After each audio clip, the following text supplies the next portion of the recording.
Hello viewers, আসসালামু আলাইকুম। আশা করি সবাই ভালো আছেন। আজকে এমন একটা নিউজ দিব আপনাদেরকে, যারা ইরান ভক্ত, যারা ইরানকে ভালোবাসেন তাদের কাছে আশা করি খুব ভালো লাগবে। কারণ ইরান কত শক্তিশালী, মানে কি বলবো, ইরান কতটা পাওয়ারফুল একটা রাষ্ট্র, সেটা আসলে অনেকেই জানে না।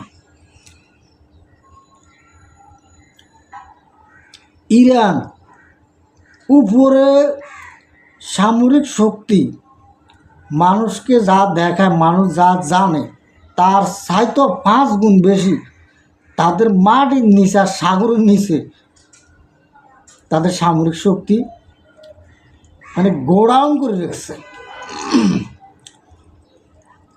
আমি স্ক্রিনে ভিডিওগুলো দিতেছি, আপনারা দেখবেন। কিছু নিউজ অনেক জায়গা থেকে সংগ্রহ করে আপনাদেরকে আমি ভিডিওটা তুলে ধরলাম।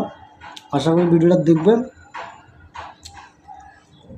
আর কিছু কথা বলি, আমেরিকা এত বড় শক্তিশালী একটা রাষ্ট্র, ইরানের সাথে বাজি গেছে। ইরান আমেরিকা তো আগে থেকে শত্রু। ইসরায়েল, ইহুদিরা ইরানকে কেন দেখতে পারে না? ইরানকে আমেরিকা একবারে স্যাংশন দিতে অর্থনৈতিক অবস্থা একবারে বসে দিয়ে তারপরে ইরান সামরিক শক্তি টিকে রাখছে। খালি টিকে রাখে না, তাদের নিজস্ব অস্ত্র, নিজস্ব সব কিছু প্রযুক্তি তারা অর্জন করিয়ে নিছে। এগুলা অন্য রাষ্ট্র, আমাদের কিছু মুসলিম রাষ্ট্র আছে না, তাদেরকে শিক্ষা নেওয়া উচিত। আপনি দেখেন সৌদি আরব, টাকার কোনো অভাব আছে, অর্থনৈতিক কত উন্নত। দুবাই, ওমান, কাতার, বাহরাইন, আরও রাষ্ট্র আছে, তাদের অর্থনৈতিক কোনো কমতি আছে না, কিন্তু তারা সামরিক শক্তি কি সবগুলা আমেরিকার উপর নির্ভরশীল। আচ্ছা, এটা বাদ।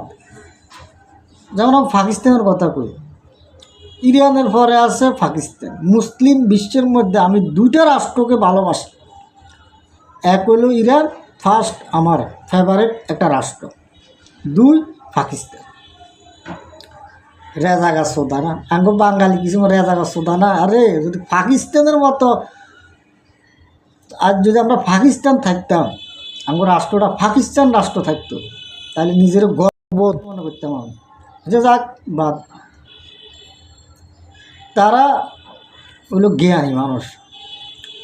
এই যে ইন্ডিয়ার লগে তাদের একটা শত্রুতা, চিরশত্রুতা। পাকিস্তান অর্থনৈতিক, পাকিস্তান একবার দুর্বল ভঙ্গ হয়েছে, কিন্তু অর্থনৈতিক যার মধ্যে তা জনগণ খাক বা না খাক, আমাদেরকে সামরিক শক্তিতে দুর্বল হওয়া যাবে না। কারণ সার্বভৌমত্ব, নিজেকে রক্ষা করতে হলে, নিজেকে স্বাধীনভাবে চলতে হলে, নিজেকে বুক ফুলায় বড় কথা বলি চলতে হলে, সবার সাথে তাল মিলে চলতে হলে একমাত্র সামরিক শক্তি ছাড়া কোনো উপায় নেই। সেটা অর্জন করছে পাকিস্তান। বিশ্বের মধ্যে যতগুলো মুসলিম কান্ট্রি আছে, কেউ পারে বোমা বানাইতে পারে না। কারণ ইহুদিরা দিবে না, আমেরিকা দিবে না, চাইলেও দিবে না। তুমি যত অর্থনৈতিক, যত প্রভাবশালী রাষ্ট্র হও না কেন, দিবে না। তোমার লগে যত খাতি লোক দিবে না। কিন্তু পাকিস্তান জোর করে বানায়, আদায় করে ছাড়াই দিছে। এখন যখন বানালাইছে, তখন তার পাকিস্তানের গাদ্দারি করতে পারে না, কিনলে পাকিস্তান মারি দিব জানে। ইরান ফার্মার বোমা তো বানালে, কিন্তু ইরানকে পঙ্গু বানালাইছে, যাদের না বানাতে, কিন্তু ইরান বানায় ছাড়ে দিছে। কিন্তু ফোকাস করতেছে না, ফোকাস আনতেছে না। পারমাণবিক বোমা লাগে না। ইরানি যেগুলা বানাইছে, যেগুলো মাঝে মাঝে দেখা, এটা পারমাণবিক বোমার সাথে কম না। কারণ পারমাণবিক বোমা তো বানায় শুধু একমাত্র রাষ্ট্রগুলোকে ভয় দেখানোর জন্য, কিন্তু আর অন্য অন্য যে মিসাইল লগল এগুলো তো সরাসরি আক্রমণ করা যায়। এখন আমি একটা কথা বলতাম,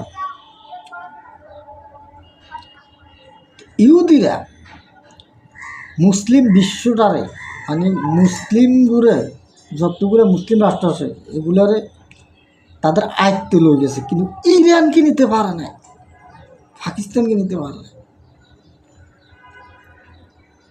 যার কারণে ইরানের চিরশত্রু হলো ইহুদিরা, ইসরায়েল, আমেরিকা। ছোটো ভাই বড় ভাই, ইসরায়েল হলো ছোটো ভাই, আমেরিকা হলো বড় ভাই, ঠিক আছে না?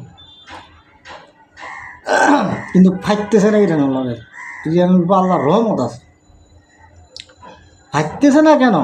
কারণ বললাম না, ইরান খাক বা না খাক, সামরিক শক্তি মাগার সাইড ন, সামরিক শক্তি বরাবর টিকে রাখছে। তাদের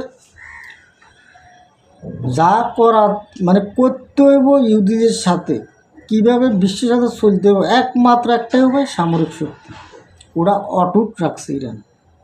যার কারণে আমেরিকার মতো মানুষ ইরানের বুকে আক্রমণ করতে ভয় পায়। ইসরায়েল তো হলো একটা পাগল একটা রাষ্ট্র, একটা মানে যে রাষ্ট্রপ্রধান নেতানিয়াহু একটা পাগল। এই পাগলামির কারণে ইসরায়েল তেনা তেনা বানালেছে ইরানে। এখনও ইরান মাঝে মাঝে সতর্ক করা কইছে যে দেখ আর পারিস না, হেলে মনে করছে তো অস্তিত্ব টোকাই দিল, একবারে জ্বালালাম, একবারে মানে মানচিত্র থেকে একবারে মুছিয়ালাম। ইরান এটা করতে আছে, দেখাতে একটু চুপ আছে এখন, কারণ ইরান দেখাইছে না চুপ আছে ইসরায়েল। এখন আমেরিকারও দেখছে, আমেরিকা ভাবছে ইরান আমার লগে বারবারে করবে না, আমার তো চিনে কতটা শক্তিশালী। হ্যাঁ, কিন্তু ইরান দিয়ে কত শক্তিশালী এটা আর বুঝতে হবে। ইরানের সাগরের নিচে, পাহাড়ের নিচে সব মিসাইলের কারখানা, কত হাজার কত ধরনের মিসাইলটা আছে একমাত্র ইরানে ভালো জানে। সব কিছু প্রকাশ করে না, সব কিছু প্রকাশ করতে নাই, সমস্যা আছে। এ কারণে মাঝে মাঝে মানে কিছু একটা নানি দেখা, আর আমেরিকা চোখ খাওয়া করালা, আমেরিকা ভয়ে আতঙ্ক হয়ে যায়। আজকে কত দিন হলো, প্রায় 12-13 দিনের মতো অলরেডি হয়ে গেছে, যখন আমেরিকা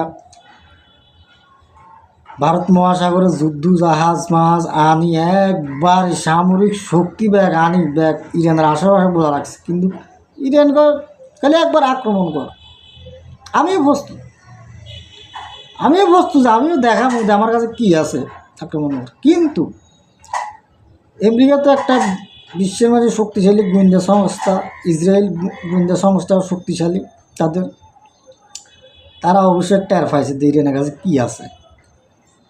তাই ইরানে আঘাত করতে হলে ভাবে চিন্তে আঘাত করতে হবে, এত সোজা না। যার কারণে তারা আতঙ্কের মধ্যে আছে। এখন দেখা কথাকার মানে কথা যায় পড়ায় ইনশাআল্লাহ ইরান টিকিয়ে থাকবে। ইরানকে শেষ করা এত সোজা কথা না। বিশ্বের মধ্যে শক্তিশালী 3টা রাষ্ট্র আমরা জানি, চীন, আমেরিকা, রাশিয়া। এখন বর্তমানে ইরানের 4 নম্বর অবস্থানে আছে বিশ্বের মধ্যে আমার হিসেবে। আশা করি যদি ভিডিওটা ভালো লাগে একটা সাবস্ক্রাইব করেন, কমেন্ট করেন, একটা লাইক করেন পরবর্তী ভিডিওর জন্য। আসসালামু আলাইকুম।